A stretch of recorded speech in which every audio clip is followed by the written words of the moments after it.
The monkey B shown in figure is holding onto the tail of monkey A that is climbing up a rope.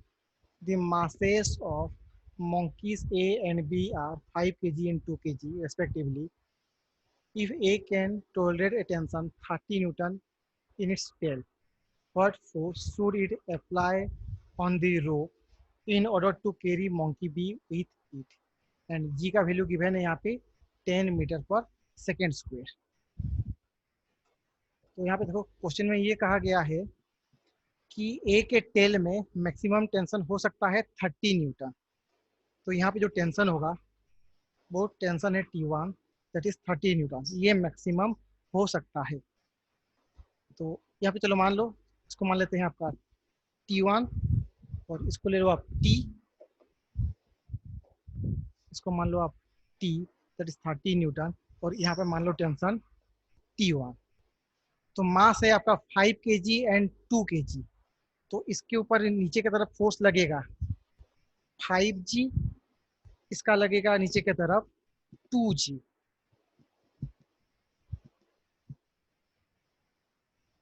ना if this one moves with acceleration A, अगर ये acceleration ए के साथ ऊपर की तरफ जाएगा तो बी भी एक्सेलरेशन ए के साथ ऊपर की तरफ जाएगा, दोनों का एक्सेलरेशन सेम होगा। तो अब देखो ए के लिए, और ए ऊपर की तरफ फोर्स हो गया आपका T1, नीचे की तरफ 5g लगेगा और साथ में टेंशन T भी है। तो ये हो गया net force is equal to M A that is 5 into A, 5 into A. अब देखो बी के लिए, फॉर बी, तो बी में ऊपर की तरफ फोर्स होगा टेंशन टी, नीचे की तरफ 2g is equal to 2 into A, 2 into A.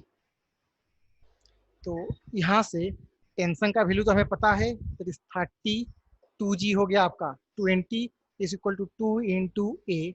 तो एक्सलरेशन हो जाएगा आपका यहाँ पे 10/2 दैट इज 5 मीटर पर सेकेंड स्क्वायर। ये हो गया एक्सलरेशन। तो अगर इस वैल्यू को मैं पुट कर दूं इस फर्स्ट इक्वेशन पे यहाँ पे, तो ये हो गया आपका T1 माइनस 50 माइनस T है आपका 30 newton is equal to 5, acceleration है 5। तो T1 minus 80 is equal to 25। So T1 is equal to 80 plus 25, 105 newton. ये हो गया minimum, not minimum, maximum tension. कितना टेंशन मैक्सिमम हो सकता है, दैट इज 105 न्यूटन।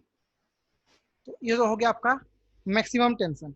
अगर मैं कहूँ कि यहाँ पे कि आपका जो टेंशन होगा अभी वो मिनिमम, मिनिमम कितना पॉसिबल है, तो अगर मिनिमम के लिए अगर बात किया जाए, जैसे कि ये यहाँ पे रेस्ट में है, अगर मैं मान लूँ कि एक्सलरेशन 0 है तभी जाके आपका यहाँ पे टेंशन मिनिमम होगा। तो अगर एक्सलरेशन 0 में मान लूँ तो बी के लिए ऊपर की तरफ है टेंशन टी, नीचे की तरफ है 2g। तो जो पहले टेंशन था 30 वो हो जाएगा अभी 20 न्यूटन। तो अब ए के लिए देखो, ए के लिए आपका सेम इक्वेशन हो जाएगा T1 minus 5g minus T is equal to 5a। तो एक्सलेशन 0 है तो इसको सिंपली 0 कर दो।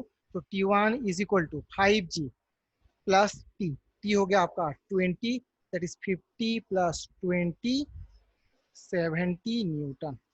ये हो गया आपका मिनिमम, टी मिनिमम, मिनिमम होगा 70 न्यूटन एंड मैक्सिमम होगा 105 न्यूटन।